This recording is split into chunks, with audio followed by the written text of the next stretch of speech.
So this is just up the road from Glenwood Springs.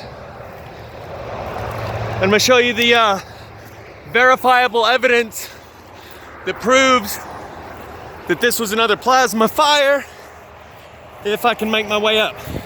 So all the wood along the ground shows the evidence.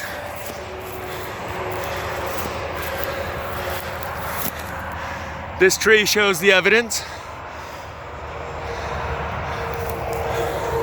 All these trees along this whole hill, I can see that all of them bear the same burn signatures. Burnt on this side, unburnt on this side, same with this one, unburnt here, burnt here. I gotta be quick before the cops coming, because there's signs that say no stopping on the highway, and I'm sure that applies to me.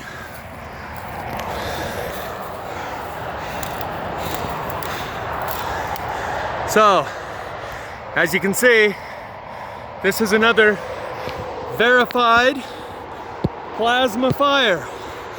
All these trees, they all have the verifiable evidence. The stuff I recorded on the way by, you have to be a seasoned plasmologist to see that. So this was the inside of the tree,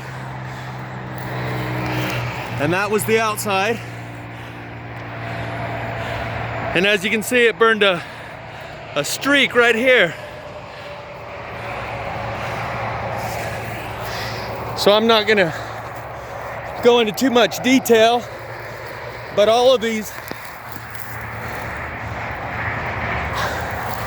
all the wood around here, and notice what else? This didn't burn, because in a plasma fire, the thick, more dense wood burns first, and the typically more flammable material like dry leaves are left behind. Because the thick, dense wood, here you can see the strip, the lightning bolt that went right up that tree right there. And it used to have a twin. This one used to be about as big as the one next to it.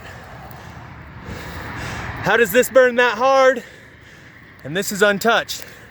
Obviously, the answer is electricity. And that's why thicker, denser pieces burn, while the lightweight, easily flammable fuel remains. This has more fibers. Each of those fibers works like a conductor of electricity. The larger root ball it has, the more electricity it draws. The more fiber, the harder and denser the wood, the quicker it burns. It burns first, leaving what is typically all the flammable fuel and taking with it only the hardest, densest wood. Yeah.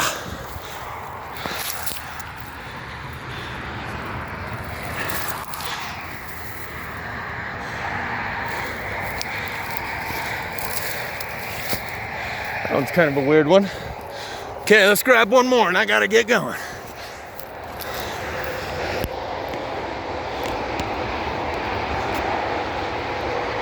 See how that one's burned on the inside?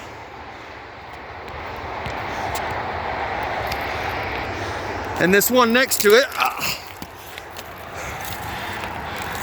all over, like all the wood around here has the plasma fire signatures.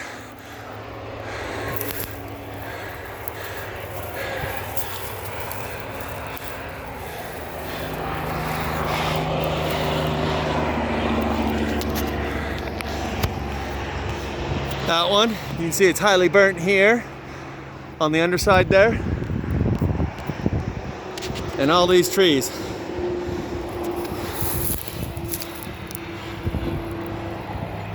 So Glenwood Canyon was definitely a plasma fire, but I could have told you that before even coming to look at it.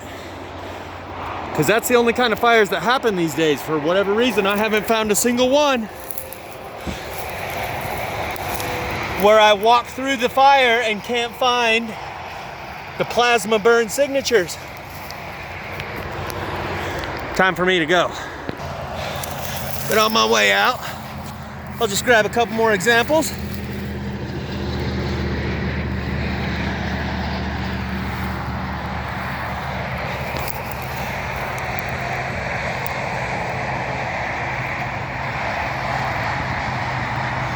How does it burn that hard on this side? Unburnt on that side, leaving all the easily flammable fuel that would obviously go up first before burning dense, large pieces of wood. Electricity from below, that's how. Hi-ho! Hi-ho! Check this one out. See how the knot in the middle is burned? Everything around it is not burned. It's because that's denser.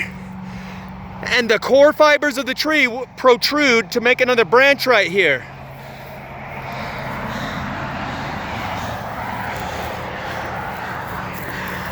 Hi-ho, hi-ho, it's all over the ground here. Like, here's another good example.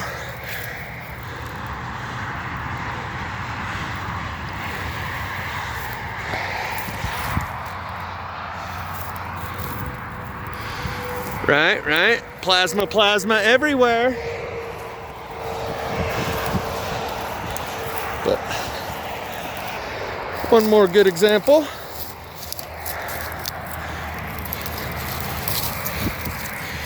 You can see the burn line stops right there. Real fire would have burned this and that. Not just the inside, but the outside as well.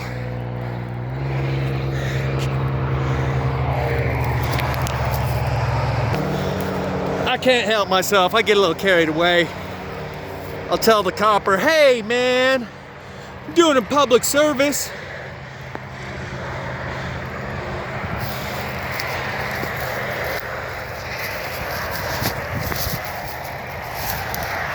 I think we might have already seen this one, because that line right there, seems like I already pointed that one out. But they go on and on, every single tree around here. You see how this one's got unburnt on the outside, burnt on the inside. This one. And this just happened within the last 30 days. That one. If you know what you're looking for, the evidence is like all over. But this one is a bit more sporadic than most, as far as the evidence it leaves behind. A real fire doesn't leave unburned areas, and it doesn't burn the wood before the dry leaves in the middle of the summer, and leave all these dry leaves and all these weeds and burn all these trees. Not a single weed got burned. We would like to announce that there were no weeds injured in the producing of this plasma fire. Okay, I'll save the corny jokes, but this one looks like another good hollowed out one. It's definitely hollowed, and you can see some burn signature in there. Typically it's entirely burned in there. All right, time to go. That was all taken right above this Amy's Anchors camping. Glenwood Hot Springs is a couple of miles that way, 5 miles at the most.